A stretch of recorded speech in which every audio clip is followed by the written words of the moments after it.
बिस्मिल्लाहिर्रहमानिर्रहीम। अस्सलाम वालेकुम। सिक्स क्लास कैसे हैं स्टूडेंट्स? मैं उम्मीद करती हूँ सब ठीक होंगे। चलो बेटे उर्दू की बुक खोल लें। आज हम पढ़ेंगे यौम दफ़ा, इसकी रीडिंग करेंगे और इसके अल्फाज मायनी करेंगे। चलें पहले हम अल्फाज मायनी करते हैं, उसके बाद इसकी रीडिंग करते हैं। जी, पहला लफ्ज़ है इंसाल यानी इस साल। उमंग, जोश, बलबला, जर्री, बहादुर, जोक दर जोक, ग्रो दर ग्रो, छक्के छुड़ाना, बदहवास करना, हैरत अंगेज़, हैरानी पैदा करने वाला, दादे तहसीन देना, हौसला अफजाई करना, शाबाश देना यानी धमक, आहट, भारी चीज़ गिरने की आवाज़, सहर अंगेज़, जादू का असर पैदा करने वाला, सरमस्ती, बेखुदी, नशे का आलम, सिक्का बिठाना, रोब जमाना। ठीक है बेटे, ये आपके अल्फाज मायनी हैं, आपने इनको याद करना है और कॉपी पे लिखना है। अब हम इसकी रीडिंग करेंगे। यौम दिफ़ा, यौम क्या होता है? दिन, दिफ़ा हिफाजत करने का, हिफाजत का दिन, हमें अपनी हिफाजत का दिन है ये यौम दिफ़ा, हिफाजत का दिन। हम कैसे मनाते हैं इसके बारे में हम पढ़ेंगे।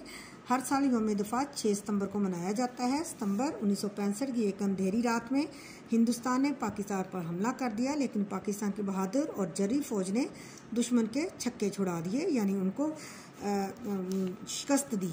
17 रोज़ जारी रहने वाली इस जंग में हिंदुस्तान का जंगी जुनून सर्द पड़ गया, यानी वो हार मानना शुरू हो गए और उसने अक़वाम मुत्तहिदा में गिड़गड़ाकर यानी रो रो कर फौरी तौर पर जंगबंदी की दरख्वास्त पेश कर दी। यौम दिफ़ा पाकिस्तानी फ़ौज के इस कारनामे की याद ताज़ा करने के लिए मनाया जाता है।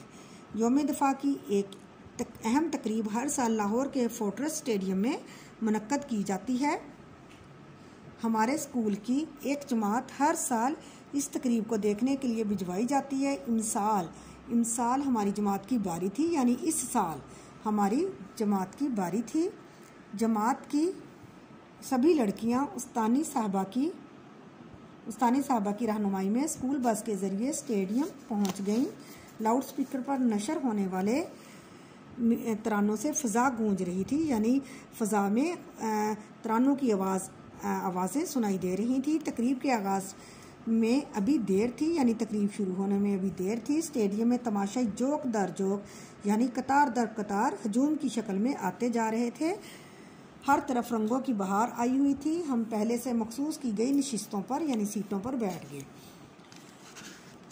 तकरीब वक्त मुकर्ररा पर शुरू हुई। तिलावत कुरान पाक से इसका बाकायदा आगाज़ हुआ। तिलावत कुरान पाक के बाद सरवरे कायनात के हुजूर सल्लल्लाहु अलैहि वसल्लम के हुजूर नात पेश की गई।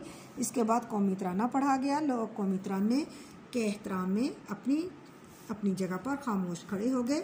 इसके बाद फौजी जवान मुख्तलिफ दस्तों यानी मुख्तलिफ कितारों की सूरत में मार्च करते हुए तमाशाइयों के सामने से गुजरे। मार्च पास्ट के पस मंज़र में यह कौमी तराना गूंज रहा था, यानी ये देखें तस्वीर में भी वो मार्च करते हुए आ रहे हैं और साथ साथ ये तराना गूंज रहा था। अल्लाहु अकबर, अल्लाहु अकबर, अल्लाह की रहमत का साया, तौहीद का परचम लहराया।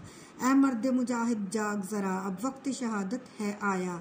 अल्लाहु अकबर, अल्लाहु अकबर। फौजी जवानों के कदमों की धमक यानी कि उनकी आवाज़ और नगमे के पुरजोश बोल दिलों में अजीब उमंग यानी खुशी और सरमस्ती पैदा कर रहे थे।